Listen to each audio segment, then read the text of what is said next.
Good morning. Day 18. It's Christmas.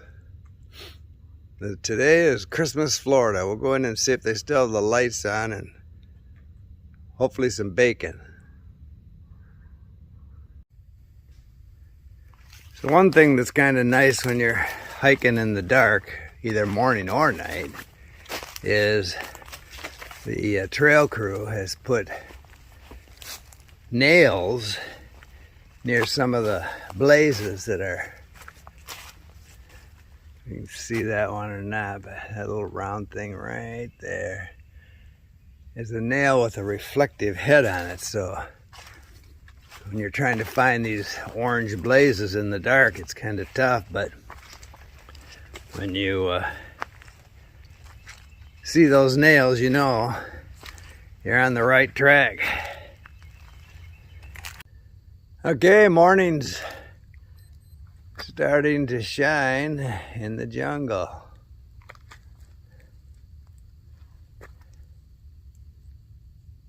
And I should be real close to getting out of the Tusahatchee.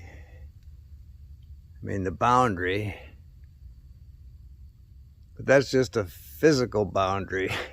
So I'm still gonna get wet because I see there's a cypress swamp ahead even after the boundary.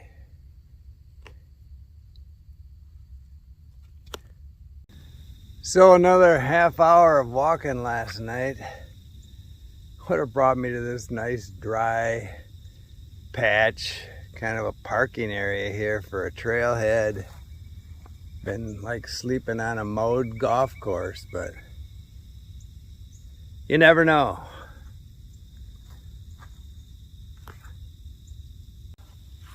So last night was kind of a comedy of errors.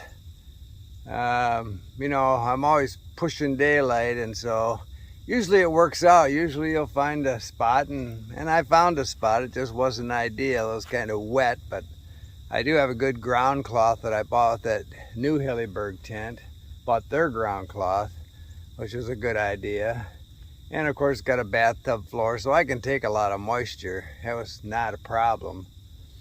But the other thing that happened yesterday was, as it got dark, I pulled my headlamp out, and the lamp still works, but the plastic holder, so I can hold it on, put it on my head and be hands-free, broke.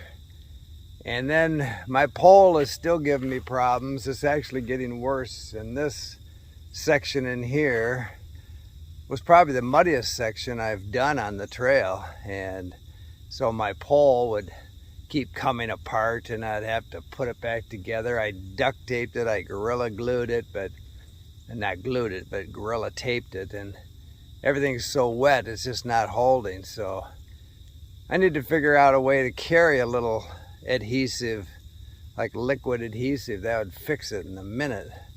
I just don't have any. Maybe the Dollar General when I get to Christmas. But anyway, you roll the dice. Usually when I walk late into the dark, I'll find a place. Out west, it's usually trying to find a flat spot or something that's not full of rocks. Here, you're just trying to stay out of the water.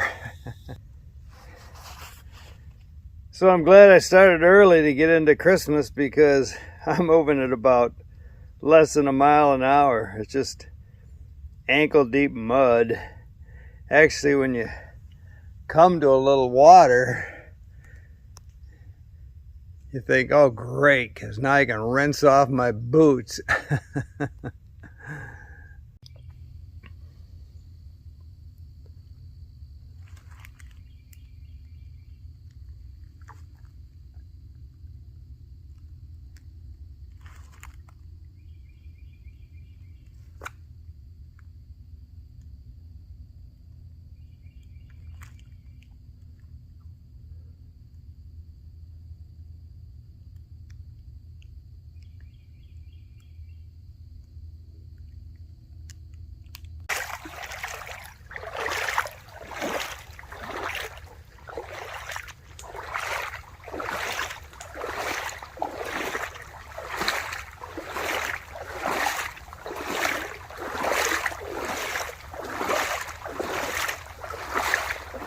So since I lost my tripod selfie stick, I'm trying the long arm method.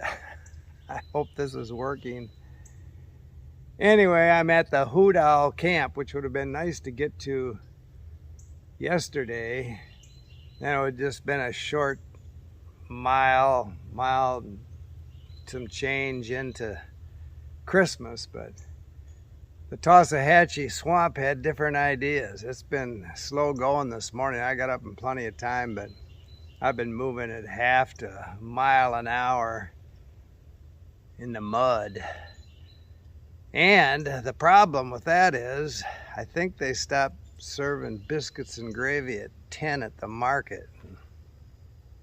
That's 20 minutes from now. So I've decided to sit here on the Hoot Owl bench and listen to the birds and have a stroopwafel. So, this is the gate into Christmas. Starting to see some houses, but this is the swamp that does not give up. So literally within a quarter of a mile of here is where it finally got dry. So from the toll road where you come into the Talsahatchee to here, it's just been really wet.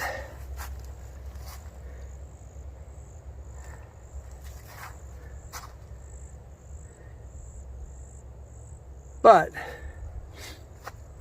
I think I smell biscuits and gravy. I'm not positive. This is what you call the Christmas Florida neighborhood watch.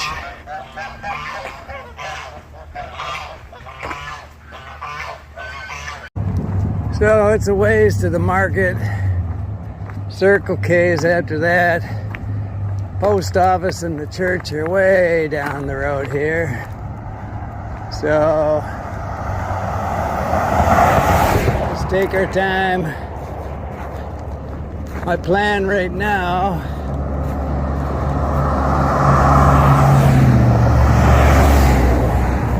is to get everything cleaned up at the church, dried out, take a shower, get my clothes cleaned somehow, and then I'd like to get back on the trail today.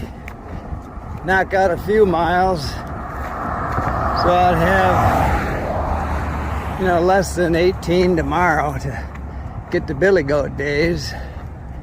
And hopefully, north of here, it's not as muddy as the Talsahatchee. Otherwise, I'm going to show up at Billy Goat Days looking like the monster from the Black Lagoon anyway. Well, I was afraid of that. Out of biscuits and gravy, 11 o'clock. I'm gonna try the Circle K because looks like kind of slim pickings in there. So that was an eventful 2.5 hours I spent in Christmas. So I didn't find much breakfast. Ate a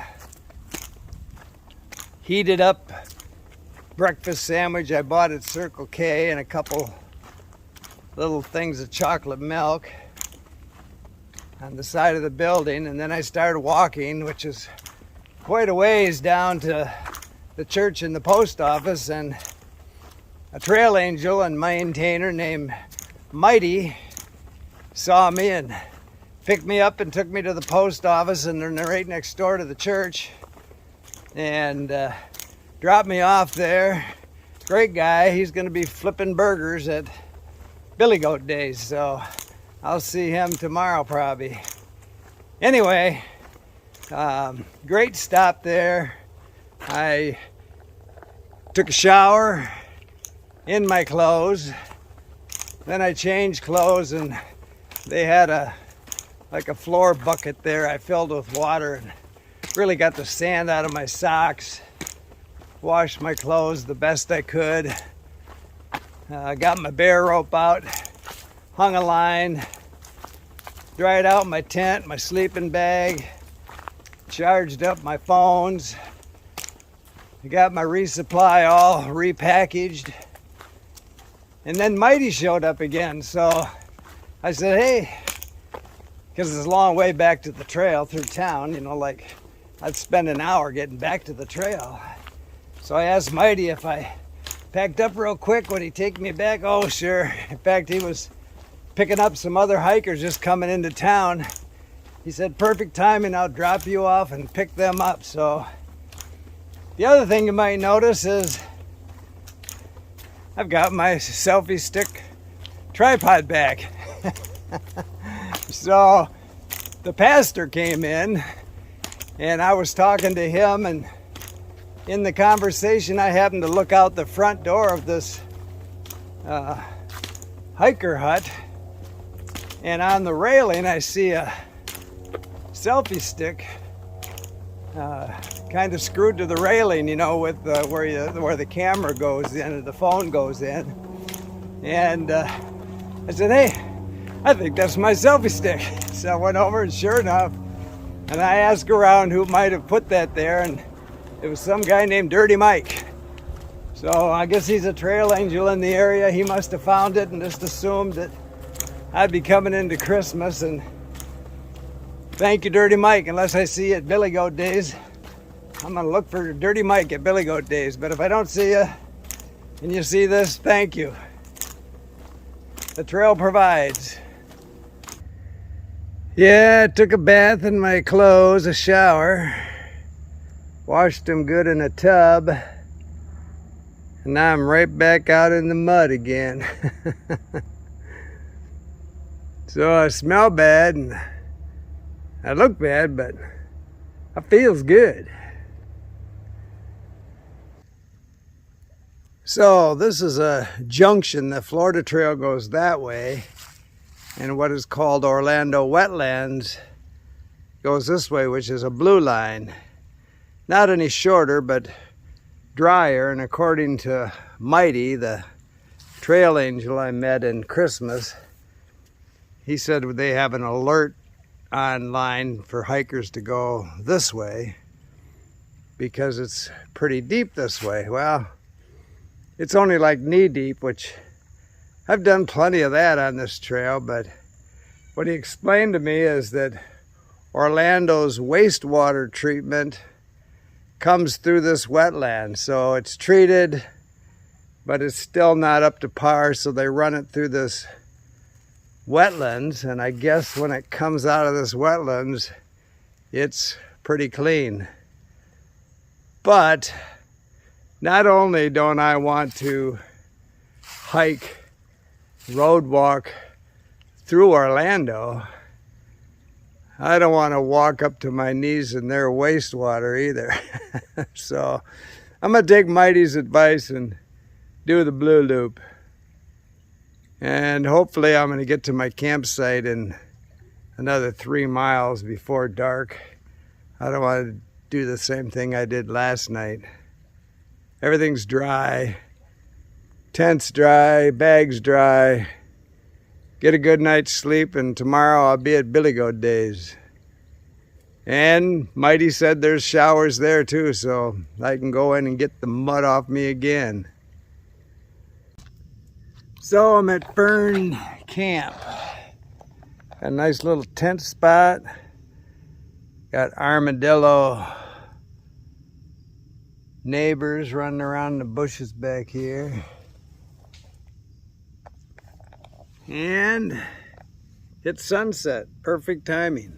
I got here right on time. Dry. It'll be a nice quiet night. Tomorrow I'm sleeping in. I've only got to do about 10 miles to 9 miles up the trail, and then maybe a mile to the park where Billy Goat Days are gonna be. And if I get in there early, I can get another shower and clean up, and can't wash my clothes too many times. I think they still smell.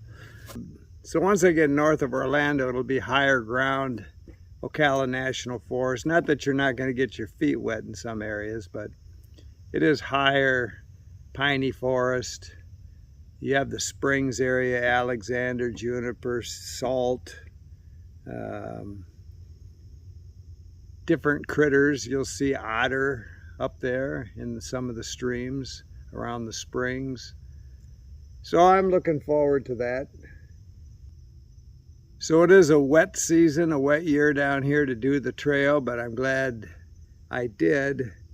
Really gives you a real feel for the trail. And you know, this is the dry season, so you come down here and hike in the summer, which a lot of Floridians do, and you're up to your waist in water in a lot of these areas. So when you see the water marks on a lot of these trees out here, you wonder where these little critters like armadillo, raccoons, I haven't seen any of them with life preservers, so they must all have to move to higher ground or deal with the high water. So anyway, tomorrow's another day. I'm going to climb into my hilly berg and clean my feet. And you know, that's another thing, just a point I'd like to make is, so back at the church in Christmas, there are people that are getting a ride up to Billy Goat Days tomorrow. It's only 11 road miles, and some of them are having foot issues. And that's one of the constants I've seen on this trail. And I'm sure it's because of pavement pounding, repetitive motion, wet feet, a combination of all that. But you know, to help, you just have to do precautionary maintenance like every night. You know, not only cleaning your feet, but I massage my feet, I massage my legs, try and get the blood flowing in there before I go to bed at night. You know, I don't take a lot of, unless I'm really hurting for some reason, I don't take vitamin I, ibuprofen. I've read the label. I don't like what that can do to you. And not that I haven't taken it, but very seldom. It's going to have to be some real pain issues before I would take that stuff. But, you know, just doing other precautionary maintenance, stretches, just things, even when you're walking. I've talked about this before, changing up your gait. There's so many things you can do to try and prevent that from happening. And you know, if it does happen, you're smart to stop and deal with it before you move on, because you're just going to get progressively worse. See you in the morning. Keep smiling.